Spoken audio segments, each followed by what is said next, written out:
রাত হলেই ভয়ঙ্কর হয়ে ওঠে খুলনা নগরী। 4 মাসে 11 হত্যাকাণ্ড। খুলনায় ক্রমশ অবনতি হচ্ছে আইন শৃঙ্খলার পরিস্থিতি। রাত হলেই সন্ত্রাসীদের দৌরাত্মে নগরবাসীর মধ্যে বাড়ছে আতঙ্ক। গত 4 মাসে শহরে অত্যন্ত 11টি হত্যাকাণ্ড ঘটেছে। এছাড়া বহু মানুষ গুরুতর আহত হয়েছেন। এইসব অপরাধে জড়িত মাদক কারবারি, জামিনে মুক্তি পাওয়া চিহ্নিত সন্ত্রাসী এবং কিশোর গ্যাংয়ের সদস্যরা। স্থানীয়রা বলেছেন, প্রায় প্রতিদিন নগরীর কোনো না কোনো স্থানে সংঘর্ষ, গোলাগুলি কিংবা চাঁদাবাজির ঘটনা ঘটেছে। সন্ধ্যার পর জনশূন্য হয়ে পড়ে অনেক এলাকা। কেউ বাইরে বের হলে শিকার হতে হচ্ছে রাহাজানি কিংবা হামলার। পুলিশের তথ্য অনুযায়ী খুলনার সংঘটিত এসব অপরাধের পেছনে মাদক কারবারি, কিশোর গ্যাং ও পলাতক সন্ত্রাসীরা রয়েছে। পাড়া মহল্লায় নিয়মিত সশস্ত্র মহড়া দিচ্ছে তারা।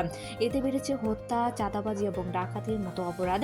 স্থানীয়দের অভিযোগ, পুলিশের অভিযান কার্যকর হলেও নতুন করে মাথা চাড়া দিয়ে উঠেছে সন্ত্রাসীরা। একজন ভুক্তভোগী বলেন, সন্ধ্যার পর বাইরে বের হলে আতঙ্কে থাকতে হয়। রাস্তায় সন্ত্রাসীদের দৌরাত্মের কারণে সাধারণ মানুষের চলাফেরা ঝুঁকিপূর্ণ হয়ে পড়েছে। আইন শৃঙ্খলা পরিস্থিতির অবনতির প্রতিবাদে খুলনায় বিএনপি সমাবেশ করেছে। তারা মহানগরীর সব থানায় ওসিদের অপসারণের দাবি জানিয়েছে। এ বিষয়ে খুলনা বিশ্ববিদ্যালয়ের আইন বিভাগের বিভাগীয় প্রধান পুনম চক্রবর্তী বলেন, পুলিশের নৈতিকতা ও পেশাদারিত্ব বাড়াতে তাদের বিশেষ প্রশিক্ষণ দরকার। এর মাধ্যমে তাদের দায়িত্ববোধ ও দেশপ্রেম জাগ্রত করা সম্ভব। খুলনার মেট্রোপলিটন পুলিশের উপকমিশনার শেখ মনিরুজ্জামান মিঠু বলেন, গোয়েন্দা নজরদারি বাড়ানো হয়েছে। সন্ত্রাসীদের শনাক্ত করে দ্রুত আইনের আওতায় আনা হবে। পুলিশ জানায়, খুলনায় 12 জন শীর্ষ সন্ত্রাসীর তালিকা তৈরি হয়েছে। এর মধ্যে 4 জন গ্রেপ্তার হয়েছে। বাকিদের ধরতে মাথাপিছু 50,000 থেকে 1.5 লাখ টাকা পর্যন্ত পুরস্কার ঘোষণা করা হয়েছে।